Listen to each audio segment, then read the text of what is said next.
So by now, you guys have probably heard that the LG OLEDs in 2021 have a new feature called the Game Optimizer. Well, what exactly is the Game Optimizer? In this video, I try to break down some situations where you might want to use the Game Optimizer, and I'm also going to go over some situations where we're going to be using HDR tone mapping. There's HGIG, and then there's the TV's tone mapping. Which one is better?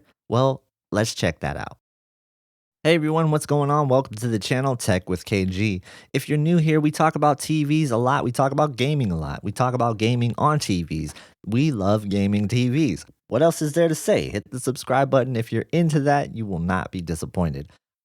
All right, so for this first example, I want to talk about MLB The Show 21 on the Xbox. And first, I want to point out that you can see me in the reflection. Hey, how's it going? And, well, that's just kind of the reality of the situation. Sometimes you're going to meet yourself with some reflections and this TV if you have any sort of lights on. This is by no means a bright room, but yeah, I just wanted to point that out. Now, let's move on to what I really want to talk about in this video. That is LG's new tool, the Game Optimizer. This is a very powerful tool that can completely change the dark scenes and the bright scenes in your game. Without getting too technical, let's talk about what the black stabilizer and the white stabilizer will do for you. Now, if you raise the white stabilizer up, what you will do is you will lower the brightness levels of that bright scene that you are looking at. And if you lower the brightness levels, you will actually brighten the scene that you are looking at. What the black stabilizer does is if you lower it down, you will get a darker image. And if you raise it up, you will get a brighter image for those dark areas. Now, it's important not to raise it too far or you will completely wash out your image. And it's important not to drop it down too low or you will crush some black details. So that is something that you really want to be careful with because it is a powerful tool.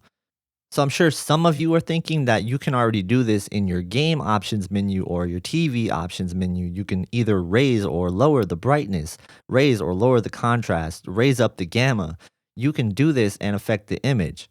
You can, but it's not going to work the same way as Game Optimizer.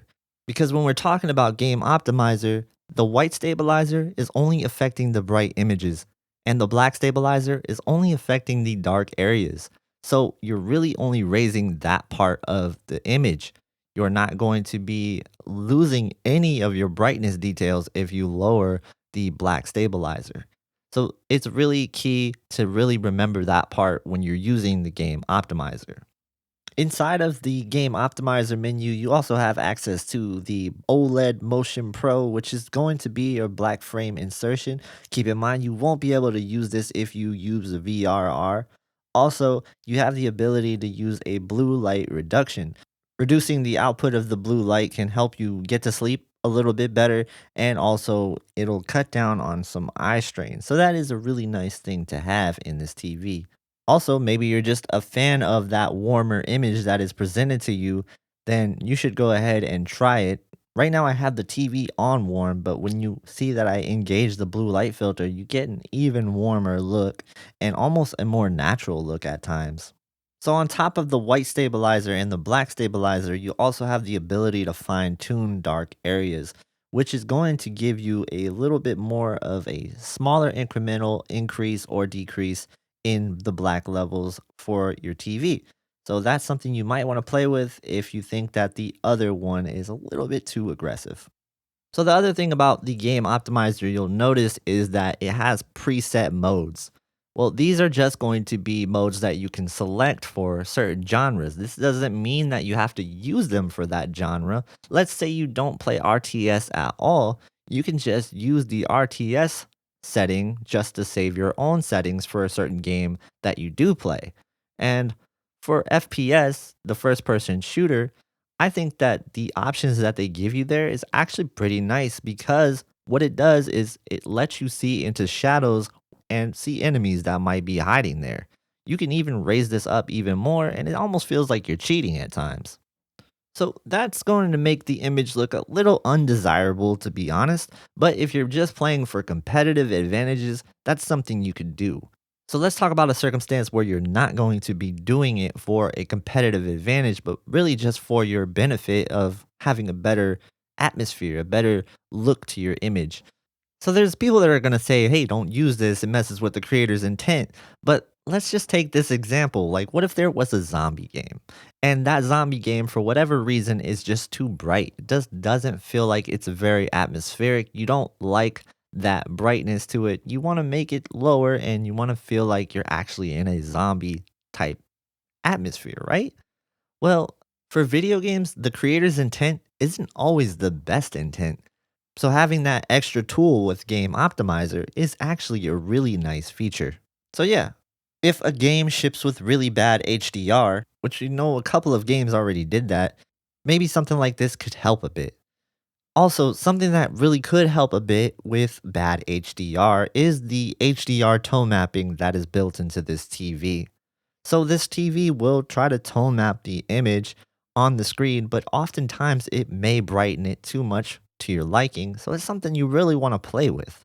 One thing I found was in certain games, I found myself using the HDR tone mapping in the TV rather than HGIG.